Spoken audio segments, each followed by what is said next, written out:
Welcome to the study of Psalms. I look forward to spending time looking at Psalms closely with you.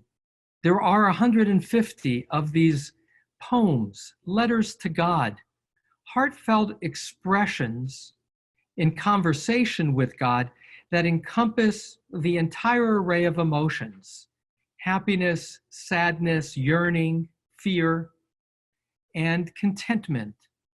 Psalm 1, which is our focus for today, begins with that word ashrei, contentment or happiness. The question as we begin to study together Psalm 1 is, why did the sages who put the Hebrew scripture together, why did they choose this particular psalm to be the first? Alfred Adler, a psychiatrist who lived at the time of Freud, some referred to Alfred Adler as the father of social work, said that first indicate what will follow. He said, if you want to know somebody quickly, ask their earliest memory, because it often encapsulates who they are in terms of a core quality. And so, first psalm will leave us with the question, why is this the opening for what will follow? The English of the psalm that I will read in a moment is a translation I've put together in order to be non-gender specific, to resonate with our contemporary ear. The rabbis guide us that we are to study and read psalms as if they were our own words to God. And so in the English, I've taken out gender, but we'll go back and forth for this close reading to Hebrew, and Hebrew will have the gender, and I'll, in some cases, point that out to you. This opening psalm is composed of 6 verses. It can be read as 3 couplets with a shifting of message. So as I read this to you, be aware of the structure, which is also the way the poet conveys his message or her message. Psalm 1. Happy is the person who has not walked in the counsel of the wicked, nor stood in the way of sinners, nor sat in the seat of the scornful. But delight is in the law of Adonai, and in God's law does that person meditate day and night. Such shall be for that person like a tree planted by streams of water, that brings forth its fruit in its season, and whose leaf does not wither, and in all doing shall prosper. Not so the wicked. Rather, they are like the chaff that the wind drives away. Therefore, the wicked will not stand up judgment, nor offenders in the congregation of the righteous. For Adonai regards the way of the righteous, but the way of the wicked shall perish. The message of this poem is that life is dangerous. There are those who are sinners, who are wicked, scornful, that we need to avoid. And so a context for this psalm is the conflict between good and bad. Some say it's as if the beginning of the psalm provides the contrast of good and bad. The opening word is the goal of the psalm, but maybe even the goal of all 150 psalms. Ashrei, happy. Happy is the person who has not walked in the counsel of the wicked. Ashrei.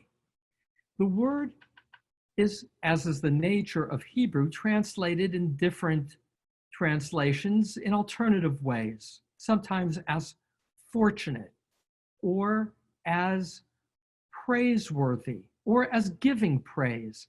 But most commonly, Ashrei is understood as contentment or happiness, a word that will reoccur in many psalms, including at the end of Psalm 2, In Hebrew, there is insight into the meaning of words by how the letters are chosen. Specifically, in this case, the difference between the silent aleph and the silent ayin. Both of these two of the 22 letters of the Hebrew alphabet get their sound only from their vowel. If this was written with an ayin, ashrei, it would be wealthy is the person, meaning a physical, outer dimension. Likewise, that aleph and ayin come into play with another word, light. With an aleph, it's or, meaning light. With a ayin, it's skin. So that the aleph indicates something internal rather than like skin, a cover, an external. Ashrei, the opening word, means happy, content is the person. And what the psalm will set out is what it takes to be happy, leading to an emphasis of the value of Torah, of study of God's word, and closeness to God. The Dalai Lama, a Tibetan Buddhist teacher of our day, says that the goal of religion is to create happiness, because that's why we were created, in order to gain a state of happiness. He will emphasize the importance of compassion to get there. That will also be part of Judaism. But I mention him because I value him greatly, and it makes me smile to appreciate his emphasis on how happiness is a worthy goal. Again, this inner state of equanimity, of trust, of contentment. And so our opening word, Ashrei, points forward as the goal of the entirety of Psalms. Happy is the person who has not walked in the counsel of the wicked. And here the wicked are called Rishaim. And walking with them, and Eitzat can also be either counsel, a gathering, but it can also be advice. The one who doesn't walk with the advice, the ideas of the wicked, Uvederech chata'im, and the way of the sinner. And the word chata'im means one who go astray, who missed the mark. It's an archery term for an arrow that has missed its target. Lo amad, among those you don't stand, those who are the way of the sinner. Uv moshav leitzim, and the gathering of the leitzim. Leitzim here is translated as scornful, but interestingly, in modern Hebrew, leitzim is related to leitzan, a clown or a buffoon. You don't sit among those who are buffoons. And lo yashav, you don't sit among them, which the rabbis understand as engaging in light banter of gossip. Note the verbs of the opening verse: to walk, to stand, to sit. Halach, amad, yashav. The rabbis understand this as a progression. In the beginning, you're just listening for ideas, then you're walking with those purveyors, and then you've grown comfortable and you're actually sitting among them. But in contrast, now verse 2, it is with the Torah Adonai, the teachings of God. The word Torah can be like the scroll in our sanctuary, but it can also mean teachings. The teachings, the law, the way of God. So in contrast to the way of the sinner, the one who is engaged in the way of God, chefzo, is his passion, or it can also mean his possession, that to which he's committed. Uftorato yegeh yomam v'layla, his Torah, God's Torah, he meditates on day and night. In biblical Hebrew, the word yehegeh is usually murmur. which is studying.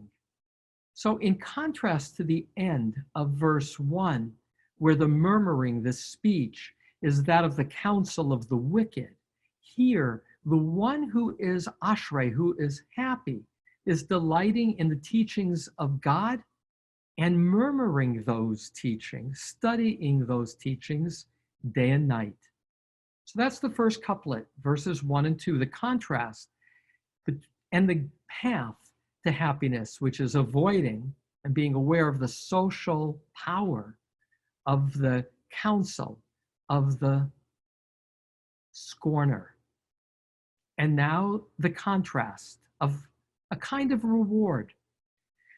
Such shall be like a tree planted by streams of water that bring forth its fruit in its season, and whose leaf does not wither, and in all doing shall prosper. So the one who is the student of God's way, of God's teaching, of God's light, that person is like a tree. This metaphor, this image of drawing from deep roots that which is unseen as a source of sustenance and strength that allows, like that tree, to prosper in all times, is also in Jeremiah. Here in Jeremiah 17, verses 5 to 8, is the following contrast. Thus said the Lord, cursed is he who trusts in a human, who makes mere flesh his strength and turns his thoughts away from the Lord. Such a person shall be like a bush in the desert, which does not sense the coming of good. It is set in the scorched places of the wilderness, in a barren land without inhabitant. Blessed is the person who trusts in the Lord, whose trust is the Lord alone. Such a person shall be like a tree planted by water, sending forth its roots by a stream. It does not sense the coming of heat. Its leaves are ever fresh. It has no care in a year of drought. It does not cease to yield fruit. Rabbi Harold Kushner wrote a book focused on Psalms called Who Needs God?, in which, in looking at Psalm 1 and evoking this reading of Jeremiah chapter 17, emphasizes that our strength in difficult times comes from our own rootedness, our own deep drawing from our core, something that allows us for that quality of ashrei, of equanimity. In Jeremiah, the wicked are like a sagebrush. They're in hard soil, they have no roots, the wind blows it away. Here, in verse 4, they're like the chaff which the wind drives away. That's image is similar, but a comment about chaff. Chaff is the loose part of a wheat stalk. The stalk has the grain. The stalk itself can be used for fodder, for food for an animal.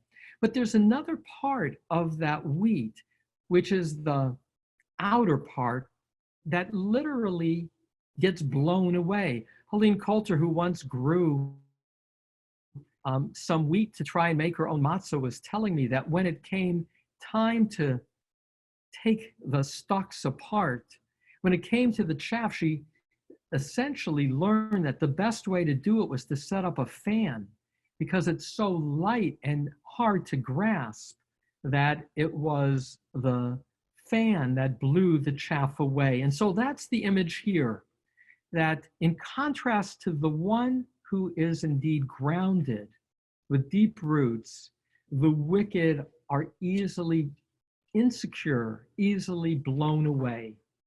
And so the last couplet, therefore the wicked, al kain, therefore, there's a therefore to this psalm. Lo yakumu rishaim, the wicked will not stand b'mishpat, in judgment. And there's an ambiguity. Is the judgment by the righteous, or is the judgment by God, or by both? V'chataim ba'adat tzedakим, and the wicked will not be among the gathering of the righteous. So here too, poetically, there's an envelope. It is verse 1 that says, beware not to join the counsel of the wicked. And in verse 5, back to council or gatherings, the wicked will not be invited, and that will be their punishment, into the council of the righteous. And now a closing line that seems to be the summary.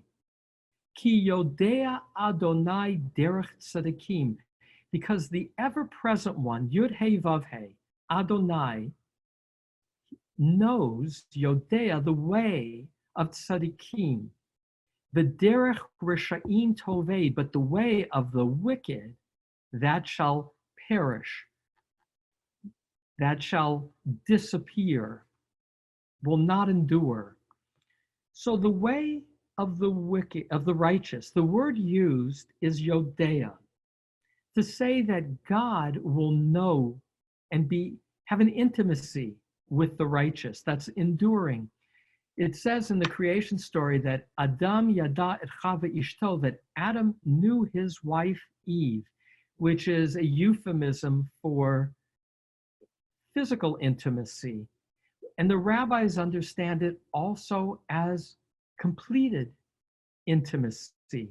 And so this is to say, on a spiritual level, God is connected with the righteous, but the way of the wicked, that perishes, that is lost.